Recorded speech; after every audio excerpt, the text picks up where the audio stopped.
Tutoriel maintenant pour insérer des illustrations des images au sein de son document. Alors première étape, et pour bien comprendre la suite de ce tuto, je vous propose d'afficher ici les sauts de paragraphes et les sauts de pages pour bien comprendre comment s'insèrent les images à travers notre document page. Donc déjà, une chose qu'il faut retenir, c'est que quand on travaille sur Microsoft Office 365, du moins dans cette version-là, il est impossible de prendre une image sur un site par exemple et de faire un copier-coller directement dans son document. D'abord parce qu'on ne prend pas toutes les images qui traînent comme ça sur internet, on s'assure d'abord d'avoir les droits pour cela. Et puis parce que voilà, on ne copie-colle pas, à part dans quelques applications, directement d'un site vers un site, puisque là nous sommes en fait en train de travailler en ligne. On va donc avoir besoin d'enregistrer son image d'abord sur son ordinateur, et ensuite d'utiliser la commande insertion, image, à partir de cet appareil. On va chercher l'image de son choix, je vais prendre celle-ci pour mon exemple, voilà, qui représente des jeunes en train de faire une émission de radio. Et là, je vois que mon image, en fait, s'est insérée entre mes deux sauts, voilà, entre ce saut de paragraphe ici et ce saut de paragraphe ici. Ce qu'il faut bien comprendre, c'est qu'une image va se positionner dans notre document comme si c'était une lettre que l'on avait tapée ou une ligne de texte.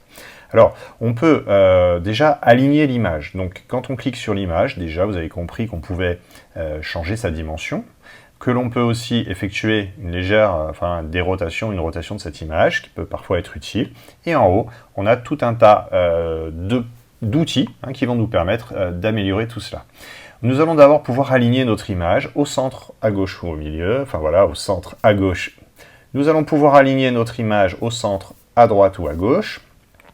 Et nous allons aussi pouvoir lui attribuer un style d'habillage. L'habillage, ça définit la manière dont justement l'image va se mélanger au texte de votre document.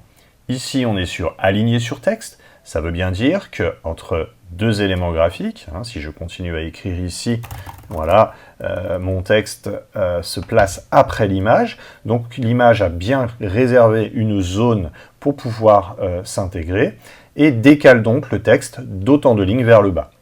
On peut aussi utiliser de l'encadré à gauche, de l'encadré à droite. On peut aussi faire passer le texte devant. On peut aussi faire passer le texte derrière.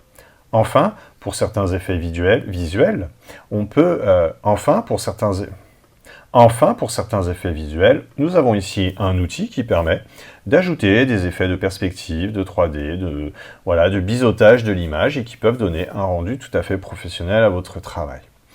Prenons un autre exemple maintenant, positionnons une image dans un texte. Je vais reprendre la même image, je vais bien me positionner donc là où je veux l'insérer, mon curseur est positionné devant la première lettre du paragraphe, insertion, image à partir de cet appareil, je récupère tout de suite la même image, elle est bien sûr très très grande, donc je vais d'abord la modifier de manière importante, et je vais changer son habillage de manière à ce que le texte s'enroule autour de mon image, ce qui donne un côté mise en page professionnelle. Je vais aussi pouvoir rajouter un effet, rogner l'image, aligner l'image, voilà tout ce que vous avez fait. Et nous avons aussi la possibilité de mettre un texte de remplacement. Le texte de remplacement, en fait, c'est quand on fait une page web. En fait, il est utilisé lorsque l'on génère une page web à partir du traitement de texte. On peut y mettre effectivement un texte, voilà, en tapant de manière un peu plus précise que moi, voilà, et une description qui seront utilisées par les navigateurs web si jamais, par exemple, votre image ne s'intègre pas ou ne s'affiche pas parce que, par exemple, le fichier est hors d'usage. Voilà, dans le menu insertion, vous voyez qu'on a fait le tour. Bon, on va arrêter là.